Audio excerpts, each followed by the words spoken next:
She sat in seat 12F, quietly teased, until two fighter jets appeared outside her window.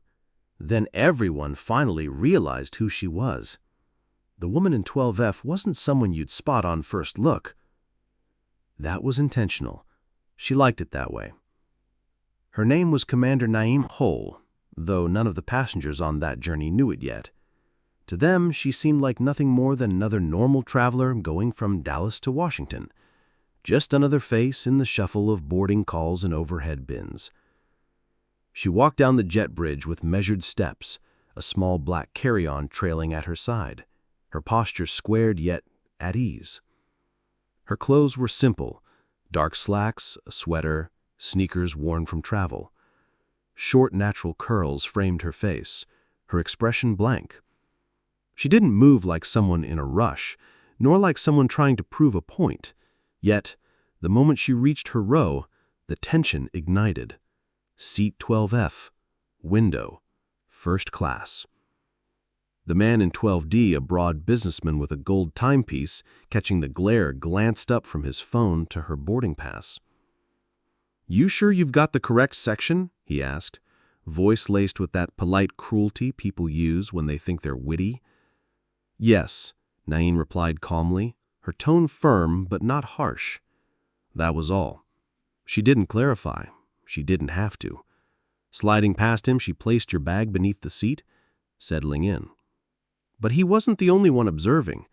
2 rows ahead, a younger woman in 11E gave her a once-over, whispering to her partner before both of them stifled giggles. Naen heard it, she always did, but didn't turn their way. It wasn't strange. She had lived through countless moments just like it. What they saw was a black female in modest clothes. What they assumed was that she didn't fit in first class. What they couldn't know, and what she'd never reveal, was that she had logged more hours in the air than half of them together. Flight attendants worked the aisle, helping with luggage. One offered to hang her sweater in the closet. She smiled warmly and declined, wanting it close. Planes were always too chilly. As boarding wrapped up, Naen leaned back, folded her fingers in her lap, and closed her eyes. She wasn't sleeping. She rarely did on commercial flights. Instead, she slowed her breaths, quieting her mind. Years of service in the Air Force had drilled her body in discipline, a rhythm that stayed with her even outside of service. But discipline didn't shield her from murmurs. Beside her, the businessman shifted, adjusting his strap. "You fly frequently?" he asked lightly. The suspicion was obvious. "Often enough," Naen answered without opening her lids. He grinned, shaking his skull. "Well, you picked the best seat. Greatest one on the aircraft." She opened her gaze, gave him the quickest glance, then turned her eyes back to the glass. That was the end of it. What none of them understood yet was that this silent figure in 12F wasn't merely another passenger. She had once commanded a unit. Her record alone demanded honor, even if the strangers around her offered little. And before this flight was done, each of them would know the name Naen. Trouble in the air had a way of revealing the truth, and soon enough, 12F would no longer be dismissed. The seatbelt sign dinged. The plane pushed from the gate, taxiing slowly at Dallas Love Airport. Naen adjusted her strap with small, careful movements. Around her, conversation buzzed like low current, phone calls, work chatter, meaningless chatter. She remained still, but quiet wasn't unseen. Douglas Keene, that was the businessman's name as she later caught, cleared his throat and turned toward her. "Washington, huh? Work or leisure?" Naen kept her focus on the service card outside. "Neither," she said flatly. Douglas chuckled. "That's unclear. I like unclear." He shifted, restless.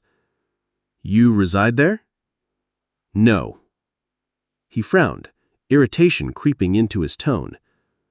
"You don't say much, do you?" "I speak what's needed." His eyebrows arched, his voice hardened. "Well, all right then." He leaned back, lips tight, as if he had offended him by not feeding his curiosity. 2 rows up, The stylish blonde in 11E tilted her chin toward the man in the tailored suit beside her. Naen didn't need to hear the words. The expression was enough, the kind of smirk that judged without asking, that put her in a category before knowing her story. "Excuse me," a flight attendant in her 40s leaned in to inspect belts. She beamed at both Naen and Douglas. "Can I bring you something once we're in the sky?" "Whiskey, double," Douglas responded swiftly, before Naen could. "And for you, miss?" "Just water, thanks." Douglas gave a soft chuckle, as if his choice confirmed something to him. Naen endured it. The plane turned onto the strip. Engines thundered. The cabin quivered. Naen steadied her chest with a deep inhale, the same ritual she always practiced before takeoff. The front lifted, the ground fell, and they climbed into open heaven. Minutes later, the seatbelt light faded off. Service started. Laughter spilled from row 11. Naen only looked up when she heard the blonde whisper, "Probably upgraded by accident." The words weren't strong, but they traveled. Naen's jaw stayed firm. She didn't flinch. Douglas chuckled in support. "Yeah, occurs sometimes." Naen's gaze locked forward. Not at them, not at anyone, just steady on nothing. She had heard harsher.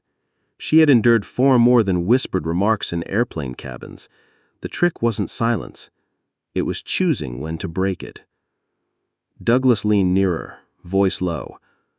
"Don't take it serious. Some people just aren't used to viewing—" He paused, but his meaning was plain. His eyes flicked briefly over her tone, her outfit. Naen's gaze snapped to his, sharp, unyielding. "Some people don't need to get accustomed to it. They just need to mind their own row." Douglas stared. His mouth parted, then closed. For once, nothing came forth. The attendant came back with drinks. Douglas grabbed his cup too quickly, spilling whiskey on his seat. Naen accepted her glass calmly, thanked the attendant, and set it down untouched. The flight slipped into rhythm.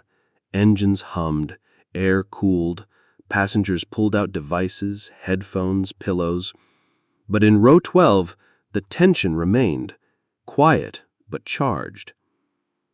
Naen could sense it, the static energy before the spark. She didn't raise her tone. She didn't push harder than necessary. Discipline had taught her restraint, but she knew patience wouldn't last long. Flights rarely went as expected, and when the moment came, the very people who laughed would be forced to see her differently. Because storms don't ask for approval. They strike when they wish.